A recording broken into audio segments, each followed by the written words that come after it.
My wife wanted an open marriage, and now I suspect she's cheating. I'm a 32-year-old guy married to Kat.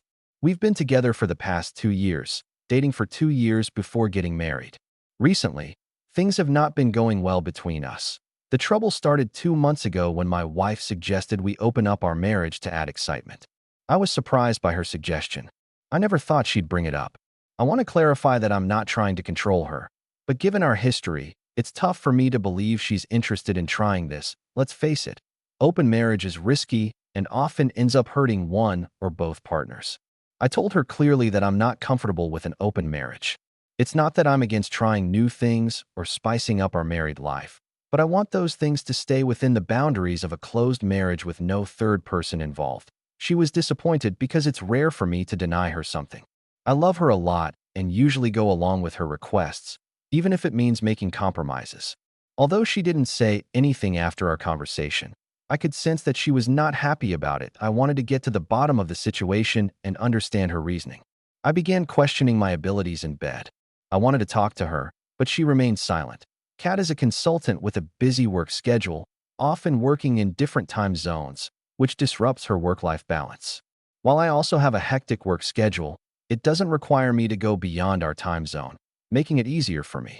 Due to her work schedule, I couldn't discuss my concerns with her. That I blamed myself for impulsively saying no to her. I should have asked for more information before making a decision. I felt terrible. Nearly 2 weeks later, I got home early from work one day and made her favorite meal for dinner. She was happy with my gesture. We hugged and spent quality time together. I took that opportunity to ask her about her suggestion for an open marriage. She immediately became frustrated, accusing me of playing mind games.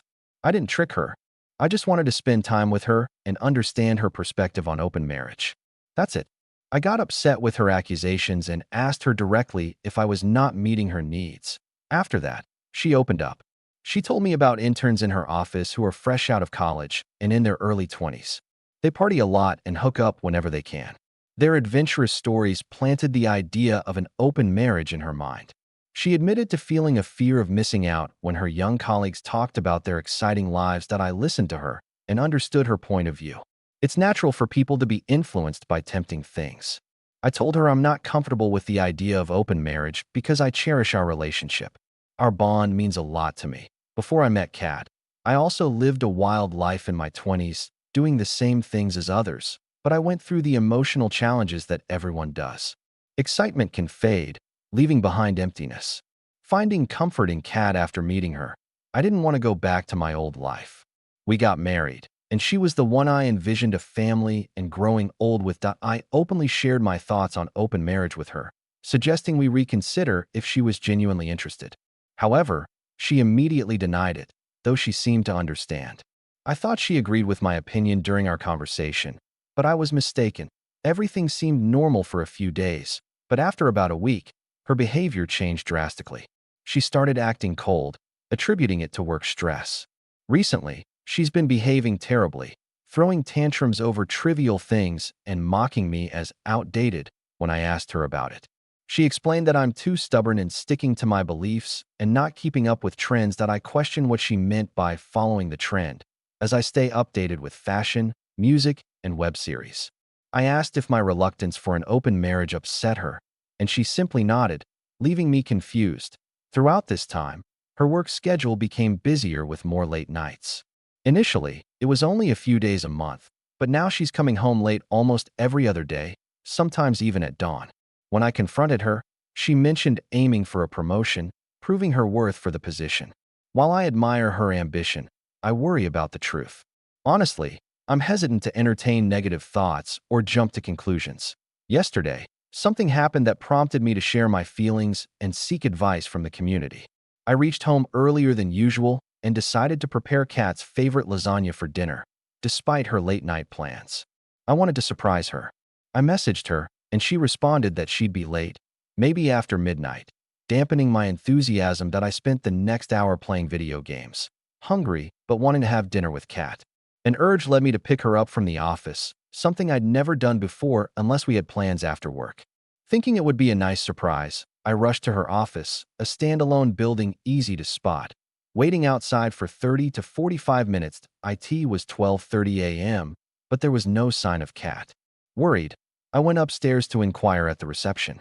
The office was still bustling with night shift employees, and the receptionist informed me that Kat had already left. I regretted the idea and drove back home, only to find she wasn't there either. Concerned for her safety, cheating was the last thing on my mind. I was more worried about her well-being. It was too late to reach out to any of Kat's work friends, and since she had only joined the company 6 months ago, I didn't have their contact information. I felt unsure about what to do. Exhausted and anxious, I fell asleep on the couch. When I woke up with the first light of the sun, I hurried to my room on impulse. I found Kat comfortably sleeping in bed. I rushed to her, tucked her in, and went back to sleep. In the morning, she was already getting ready for work.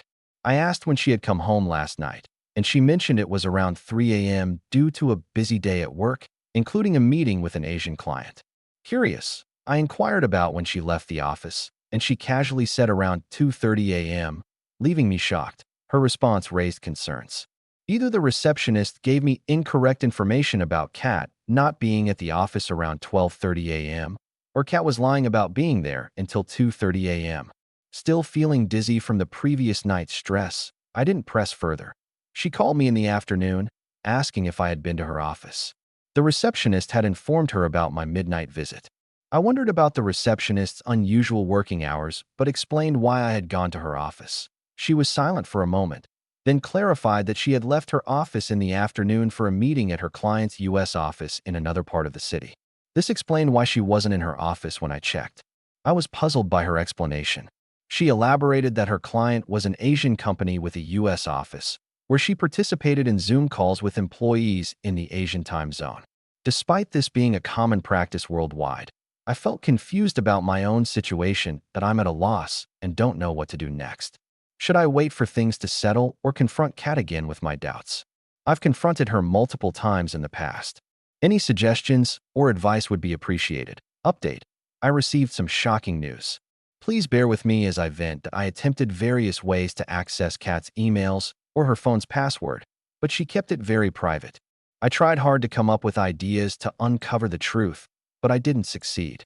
In the last 2 weeks, Kat continued to come home late from work, and we were both giving each other the cold shoulder with very few occasional and transactional conversations. 2 days ago, she was talking to her mom, who has been dealing with kidney problems for the past few years, and her recent blood test results were not good. While she was on the bed talking to her mom, I, out of concern, took her phone to check on her mom. While she narrated her tiresome routine of tests and medicine, something clicked in my head. I peeked at the unlocked phone screen with chat notifications. I got up, walked into the room while talking to her mom, casually entered the washroom while on the phone, and locked the door. I put the phone on speaker, pretended to listen, and read the messages through the notification. The notification revealed that Kat was supposed to meet someone that day for a fun ride. I opened her social media messages, and you were right. She was having an affair. She was involved with these inexperienced coworkers. After a couple of minutes, she realized I took her phone into the washroom, and she started knocking on the door to get it back. I didn't have enough time to read all the conversations, so I quickly scanned her gallery for concrete proof. The gallery was filled with explicit pictures of my beautiful wife in compromising positions with her coworkers. I emailed those pictures to myself and deleted the history. She's cheating on me with multiple colleagues. I felt so sick that I wanted to throw up. Meanwhile, my wife kept knocking on the door, asking for her phone back. I couldn't stand to hear her nagging voice. I unlocked the door, swiftly handed her the phone, and locked the washroom again. Initially, I wanted to rush out and confront her right away, but instead, I calmed myself down and let the anger pass. The chat notifications contained details about the location and the time they were supposed to meet that day. Leaving the washroom, I grabbed the car keys and drove to that location.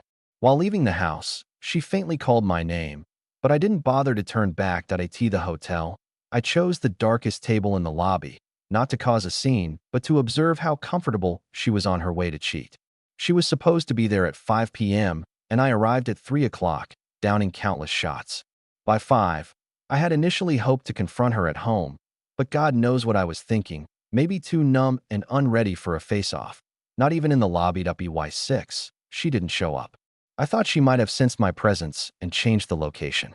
Nevertheless, I was too drunk and drained to think clearly. I sat there continuing to drink. Around 7, I saw Kat. At that sight, my world crumbled, my vision blurred. After 4 hours of drinking, I faintly remembered what happened next.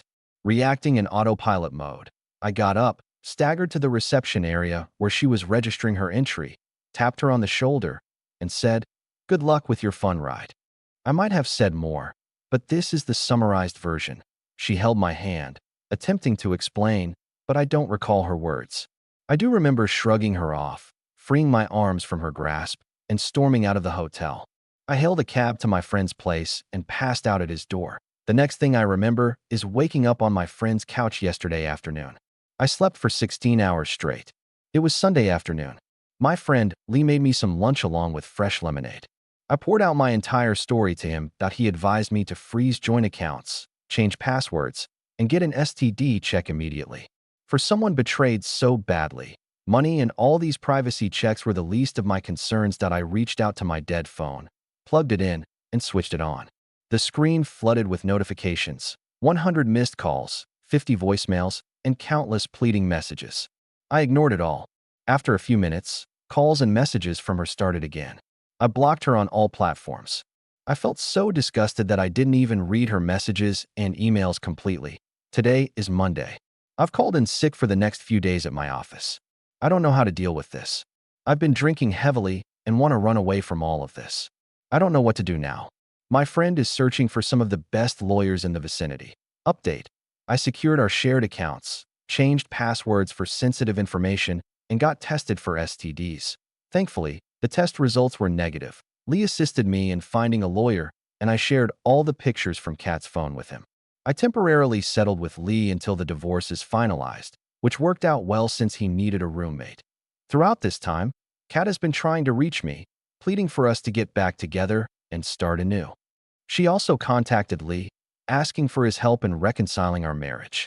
According to her, the hookups were meaningless, and she was just exploring her desires, wanting to feel attractive.